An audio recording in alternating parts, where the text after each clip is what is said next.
മുംബൈയിലെ അനധികൃത കയ്യേറ്റങ്ങൾ ഒഴിപ്പിക്കുകയാണ്. പക്ഷേ കേരളത്തിലെ സുഡാപ്പികൾക്കാണ് കുരു പൊട്ടുന്നത്. കലാപത്തിനാണ് ആഹ്വാനം ചെയ്തിരിക്കുന്നത് അല്ലേ സർ? കലാപത്തിനാണ്.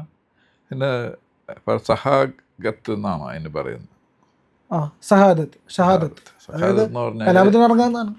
കലാപത്തിന് ആഹ്വാനം തന്നെയാണ്. കാരണം നീതി, ഫാമിലി, ഇതിനൊക്കെ സംരക്ഷിക്കാൻ വേണ്ടിയിട്ടുള്ള യുദ്ധം എന്നാണ്. അപ്പോൾ അത് കലാപത്തിന് ആഹ്വാനം തന്നെയാണ്. ഇത് ഇപ്പോൾ എന്താ വെച്ചാൽ നമ്മൾ പല സ്ഥലത്തും ഈ സർക്കാരിൻ്റെ സ്ഥലങ്ങൾ വെറുതെ കിടക്കുന്നതിന് കയ്യേറുക എന്നുള്ളൊരു സ്വഭാവം ആൾക്കാർക്കുണ്ട്. അതാണ് ഇപ്പോൾ അന്തരം സംഭവിച്ചത്. ഡൽഹിയിലൊക്കെ ഉണ്ടായിരുന്നല്ലോ, ടർക്കമാൻ ഗേറ്റൊക്കെ പണ്ടുണ്ടായിരുന്നു. അപ്പോൾ ഇവരെന്ത് ചെയ്തെന്ന് വെച്ചാൽ അതിന് ശേഷം അതിനൊരു ശക്തി കിട്ടാൻ, ലെജിറ്റിമസി കിട്ടാൻ വേണ്ടി അവിടെ ഒരു മോസ്ക് പണിയും. അപ്പോൾ ഇത് മാറ്റുമ്പോൾ മോസ്കിനെ മാറ്റിയെന്നായിട്ട് പിന്നെ അത് പ്രചരിപ്പിക്കപ്പെടും. നെഗറ്റീവ് മാറും, സംഗതി മാറും. അതിൻ്റെ നെഗറ്റീവ് മൊത്തം മാറിപ്പോവും. അതല്ലെങ്കിൽ അനധികൃത കയ്യേറ്റക്കാരെ ഒഴിവാക്കി എന്നാണ് അത് വരേണ്ടത്. അതിന് ശേഷം മോസ്ക് മാറ്റിയെന്ന് പറയും. പിന്നെ കയ്യേറ്റക്കാരെന്നുള്ളത് രണ്ടാം സ്ഥാനത്ത്, ചിലപ്പോൾ അവസാനത്തെ ഒരു വരിയിലേ വരുള്ളൂ റിപ്പോർട്ടിൻ്റെ. അതുകൊണ്ടാണ് ഈ റസാഖ് മക്കൂൾ എന്ന് പറയുന്ന ആൾ സോഷ്യൽ മീഡിയ ഇൻഫ്ലുവൻസർ ഇതേപോലത്തെ പോസ്റ്റൊക്കെ ഇട്ടിരിക്കുന്നത്. കലാപത്തിനുള്ള ആഹ്വാനം തന്നെയാണത്. അത് എന്താ കാര്യം വെച്ചാൽ ഈ കാര്യങ്ങൾ കാലങ്ങളായിട്ട് നടന്നിരുന്നു. ആരും അവർ ഒഴിപ്പിക്കാനായിട്ട് ശ്രമിച്ചിരുന്നില്ല. ഇപ്പോൾ BJP ഗവൺമെൻറ് വന്നതിന് ശേഷമാണ് മഹാരാഷ്ട്രയിൽ അങ്ങനെ ഒരു ശ്രമം തുടങ്ങിയത്. ഇപ്പോൾ ഉത്തർപ്രദേശിൽ ഇതേപോലെ ധാരാളം കയ്യേറ്റങ്ങളും നിയമവിരുദ്ധ കൺസ്ട്രക്ഷനൊക്കെ നടന്നുണ്ട്. ചിലത് കയ്യേറ്റങ്ങളായിരിക്കില്ല, നിയമവിരുദ്ധമായിട്ട് കൺസ്ട്രക്ഷൻ ആയിരിക്കും. അപ്പോൾ അവരേതെങ്കിലും കാര്യത്തിൽ കേസിൽ പിടിക്കുമ്പോഴോ, അല്ല റേപ്പ് കേസോ അല്ലെങ്കിൽ ഡ്രഗ് കേസോ അല്ലെങ്കിൽ ഈ ക്രിമിനൽ കേസുകളിൽ പെടുന്ന സമയത്ത്, ആ സമയത്താണ് സർക്കാർ അത് ഡിമോളിഷ് ചെയ്യുന്നത്. ആ കാര്യത്തിലും ഇതേപോലെ തന്നെ ന്യൂനപക്ഷങ്ങൾക്കെതിരായുള്ള കയ്യേറ്റം എന്നും പറഞ്ഞുകൊണ്ട് സുപ്രീം കോടതിയിലൊക്കെ പോയതാണ് ആ കേസ്. സുപ്രീം കോടതി ശരിവയ്ക്കുകയാണ് ചെയ്തത്.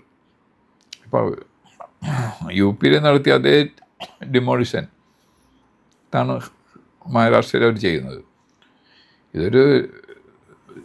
ഒരു രാജ്യത്തിൻ്റെ ഒരു മെഷീനറി വർക്ക് ചെയ്യണമെന്നുണ്ടെങ്കിൽ സർക്കാരിൻ്റെ സ്ഥലങ്ങൾ വീണ്ടെടുക്കണ്ടേ? അല്ലാതെ റെയിൽവേയുടെ ഭൂമി, റെയിൽവേക്ക് ഇഷ്ടം പോലെ സ്ഥലമുണ്ട്. പല സ്ഥലത്തും ഇതേപോലെ കയ്യേറിയിട്ടുണ്ടെന്നാണ് പറയുന്നത്. പക്ഷേ കേരളത്തിലായിരിക്കും അതില്ലാത്തൊരു സ്ഥലം. കേരളത്തിൽ നമ്മളങ്ങനെ പറഞ്ഞില്ല. പണ്ട് തിരുവനന്തപുരത്ത് അങ്ങനെ ഒരു സംഭവം ഉണ്ടായിരുന്നു. അതെ, തിരുവനന്തപുരത്ത് ഇപ്പോഴും ഉണ്ട് ചില മേഖലകളിൽ. പക്ഷേ അത് ശരിക്കും റെയിൽവേയുടെ ആണോ അതിൻ്റെ പുറത്താണോ എന്നുള്ളതൊരു ഇപ്പോഴും എനിക്ക് അറിയില്ലായ്മ ഉണ്ട്. പക്ഷേ എങ്കിലും മുമ്പുണ്ടായിരുന്നു എന്നുള്ളത് അറിയാം. അതായത് റെയിൽവേയുടെ നമ്മുടെ തിരുവനന്തപുരം നഗരത്തിനകത്ത് തന്നെ റെയിൽവേയുടെ ഭൂമിയുടെ ബോർഡ് ചേർന്ന് പുറമ്പോക്കിലോ അല്ലെങ്കിൽ റെയിൽവേ ഭൂമിയിലോ തന്നെയായിട്ട് ആൾക്കാർ വീട് കെട്ടി ഈ കുടിൽ കെട്ടിയൊക്കെ താമസിച്ചിരുന്നു. ഇപ്പോൾ മിക്കവാറും ഉള്ളവർക്കൊക്കെ ഈ വീടുകളൊക്കെ കിട്ടിയപ്പോൾ, സർക്കാർ പദ്ധതികളിലൊക്കെ വീടുകളൊക്കെ വന്നപ്പോൾ പലരും, പിന്നെ അതുപോലെ തന്നെ ആൾക്കാർ എഡ്യൂക്കേറ്റഡ് ആയി ജോലി കിട്ടി. അങ്ങനെ വന്നപ്പോൾ ചേരികളിൽ നിന്ന് സ്വയം മാറി സ്വന്തമായിട്ട് വീട് പുരയിടമൊക്കെ വാങ്ങിച്ചു. കുറച്ചുകൂടി മാന്യമായൊരു സ്ഥലത്തേക്ക് താമസം മാറണം തോന്നും. പക്ഷെ ഇതിൽ ഈ പോസ്റ്റ് ഒന്ന് ഞാൻ ഒന്ന് വായിക്കാം സാർ. ഇയാൾ ക്ഷമ നെല്ലിപ്പലയും കഴിഞ്ഞിരിക്കുന്നു എന്നുള്ളതാണ് പോസ്റ്റിൽ എഴുതിയിരിക്കുന്നത്. അതിൻ്റെ അകത്ത് ഒരു ചിത്രമാണ് കൊടുത്തിരിക്കുന്നത്. പള്ളി പൊളിച്ചു. ഫസ്റ്റ് വാക്ക് തന്നെ സാറ് പറഞ്ഞ പോലെ നരേറ്റീവ് ആകെ മാറ്റുകയാണ്. പള്ളി പൊളിച്ചു. മുംബൈയിലെ ബാന്ദ്ര കത്തുകയാണ്. അതിൽ കൊടുത്തിരിക്കുന്ന ഈ രണ്ടാമത്തെ സെൻറ്റൻസ് പറഞ്ഞ് മുംബൈയിലെ ബാന്ദ്ര കത്തുകയാണ്. അപ്പോഴും വാസ്തവമില്ല. സഹോദരങ്ങളെ, ഷഹാദത്തിനായി ലഭിച്ച അവസരം പാഴാക്കരുത്.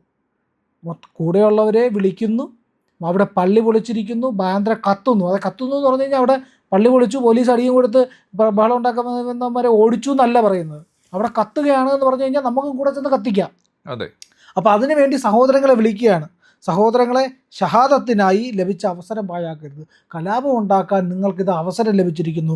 റസാഖ് മക്കൂൽ എന്ന് പറയുന്ന ഒരാളാണ് ഈ ആഹ്വാനം നടത്തിയതിൽ. ഇതിനെ പറ്റിയിട്ട് ഒരുപാട് പോസ്റ്റുകൾ ഇതിന് പിന്നാലെ തന്നെ വന്നിട്ടുണ്ട് സാർ. അതിലൊരു പോസ്റ്റിൽ പറയുന്ന ഒരു വാക്ക്, ബാന്ദ്രയിലെ റെയിൽവേ ഭൂമിയിൽ കെട്ടിപ്പൊക്കിയ പള്ളി അടക്കമുള്ള അനധികൃത കെട്ടിടങ്ങൾ പൊളിക്കാനുള്ള കോടതി ഉത്തരവ് റെയിൽവേ അധികൃതർ നടപ്പിലാക്കിയതിൽ രോഷമാണ് ഈ അണ പൊട്ടി ഒഴുകുന്നത്. അതായത് ശരിക്കും പറഞ്ഞാൽ മഹാരാഷ്ട്ര സർക്കാർ പോലും അല്ല ചെയ്യുന്നത്. സർക്കാർ പോലീസിനെ വിട്ടുകൊടുക്കും. സ്റ്റേറ്റ് പോലീസ് എക്സിക്യൂട്ടീവ് ആണെങ്കിൽ പോലീസിന്റെ സംരക്ഷണം വേണം. അതെ. അപ്പം മഹാരാഷ്ട്ര സർക്കാർ ആപ്പാടെ ചെയ്യുന്ന കാര്യം പോലീസിനെ വിട്ടുകൊടുക്കുക എന്നുള്ളതാണ്. അപ്പോൾ റെയിൽവേ കേസിന് പോയി കോടതി പറഞ്ഞു അനധികൃത കെട്ടിടങ്ങൾ പൊളിച്ചു മാറ്റാൻ പറഞ്ഞു. അങ്ങനെ ഇവർ ഈ പറയുന്ന റെയിൽവേക്ക് ഏതെങ്കിലും ഒരു ഭൂമി വീണ്ടെടുക്കാനോ ഈ ഭൂമി ഏറ്റെടുക്കാനോ പോയി കഴിഞ്ഞാൽ മാസങ്ങൾക്ക് മുമ്പ് അവർ നോട്ടീസ് കൊടുക്കും. നോട്ടീസ് കൊടുത്ത് എല്ലാ കാര്യങ്ങളും പറഞ്ഞ് ബോധിപ്പിച്ച് നിങ്ങൾ ഒഴിഞ്ഞു പോകണമെന്നെല്ലാം പറഞ്ഞതിന് ശേഷമായിരിക്കും പൊളിച്ചു മാറ്റുന്നത്. അത്രയേ ഉള്ളൂ. അവർ പെട്ടെന്നൊരു ദിവസം ചെയ്യില്ല. അപ്പോൾ ഇതിനെതിരെയാണ് ഈ പറയുന്ന റസാക്ക് മക്കൂൽ എന്ന് പറയുന്ന ഒരാൾ ഈ പോസ്റ്റ് ഇട്ട് കലാപാഹ്വാനം നടത്തിയിരിക്കുന്നത്. ഇതിനെതിരെ കേസെടുക്കാൻ സതീശൻ്റെ പോലീസിന് ധൈര്യമുണ്ടോ എന്ന് നമ്മുടെ കേരള മുഖ്യമന്ത്രിയോട് വി ഡി സതീശനോട് ജനങ്ങൾ ചോദിക്കുകയാണ്. ഇതിന് എന്ത് മറുപടിയാണുള്ളത് എന്നുള്ളതാണ്. കേസെടുക്കേണ്ടതല്ലേ സർ? കേസെടുക്കേണ്ടതാണ്. കലാപത്തിന് ആഹ്വാനം എന്ന് പറഞ്ഞാൽ രാജ്യത്തിനെതിരെയുള്ള യുദ്ധമല്ലേ? അതെ, രാജ്യദ്രോഹ പ്രവർത്തനമാണത് കലാപം. ഇതിനു മുമ്പ് CAA സമരകാലത്ത് ഒരു ചാനലിലെ റിപ്പോർട്ടർ എന്ന് പറഞ്ഞില്ല, ഇതാ എൻ്റെ പിന്നിലൊരു പള്ളി കത്തുന്നു, ഏഷ്യാനെറ്റിൻ്റെ റിപ്പോർട്ടർ. അതിൻ്റെ പരമായിട്ട് ഇവിടെ രാത്രി തന്നെയുള്ള ജാഥകൾ നടന്നു. പിന്നെ ഏതോ ക്യാമ്പസിൽ കുറേ പേര് കൊന്നു എന്ന് പറഞ്ഞതിൻ്റെ പേരിൽ ഇവിടെ മയ്യത്ത് നമസ്കാരം നടത്തി എന്ന് പറയുന്നു. അപ്പോൾ ആ നിലയ്ക്ക് തെറ്റിദ്ധരിപ്പിക്കുന്നവരില്ല. ഇപ്പോൾ കോടതി വിധി, റെയിൽവേയുടെ സ്ഥലം, ഇതൊന്നും അനധികൃത നിർമ്മാണം, ഈ 3 പോയിന്റിനെ മൊത്തം തമസ്കരിച്ചിട്ട് ഈ പള്ളി പൊളിച്ചു എന്നുള്ളതിന് പ്രാധാന്യം കൊടുക്കുകയാണ്. അപ്പം ഇങ്ങനത്തെ പിടിച്ച് ജയിലിടേണ്ടതാണ്. UAPA കേസിൽ UAPയിൽ കിടന്നു. ഇവനൊന്നും പിന്നെ പുറലോകം കാണാൻ പാടില്ല, തീഹാർ ജയിലിൽ കൊണ്ടുവരേണ്ടതാണ്. പക്ഷെ സതീശൻ്റെ മുട്ട് പറയ്ക്കും. സതീശന് സാധിക്കില്ല. എന്തുകൊണ്ടാണ് സർ? സതീശനെ ആശ്രയിക്കുന്ന ആര്? ലീഗിനെയും ജമാഅത്ത് ഇസ്ലാമിയാണ്. അവരെ പിണക്കിക്കൊണ്ടൊരു എന്തെങ്കിലും ഒരു നയപരമായൊരു തീരുമാനമോ നടപടിയെടുക്കാനൊരു സതീശന് ജന്മം സാധിക്കുമോ? അപ്പോൾ സതീശനല്ല, ഏത് കോൺഗ്രസ് ഗവൺമെൻറ് ഇനി നാളെ നമ്മളിപ്പോൾ കഴിഞ്ഞ ആഴ്ചയിലെ നാടക അന്ത്യത്തിൽ സതീശനായി, കഴിഞ്ഞ ആഴ്ചയല്ല 10 ദിവസമായി.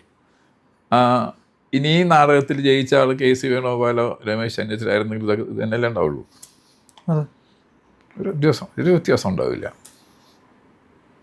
അതുകൊണ്ട് ഈ ദേശീയമായ കാര്യങ്ങളിൽ കാഴ്ചപ്പാടില്ലാതെ അവിടെ എല്ലാത്തിനെയും മതത്തിൻ്റെ കണ്ണാടിയിൽ കൂടി നോക്കി അതിൽ നിന്ന് എന്തെങ്കിലും വോട്ട് ബാങ്ക് സൃഷ്ടിക്കാൻ സാധിക്കുമോ എന്ന് ചിന്തിക്കുന്ന ഈ രാഷ്ട്രീയ പാർട്ടിക്കാർക്ക്, CPM ആയാലും കോൺഗ്രസ് ആയാലും LDF UDF രണ്ടും ആവട്ടെ, അവരൊന്നും നമുക്ക് നീതി പ്രതീക്ഷിക്കാൻ പറ്റില്ല.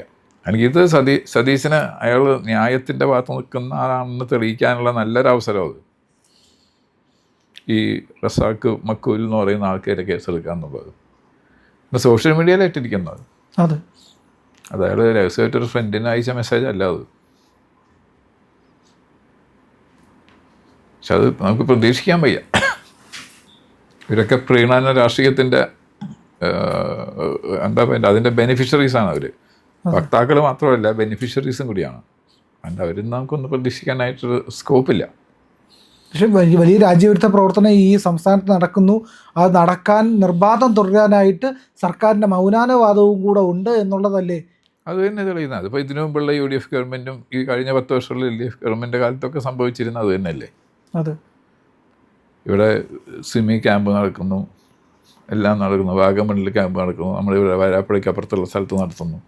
ഇതൊക്കെ ഉണ്ടായിട്ട് എന്ത് നടപടി ഉണ്ടാവുന്നു? വോട്ട് ബാങ്ക് രാഷ്ട്രീയം തന്നെയാണ്.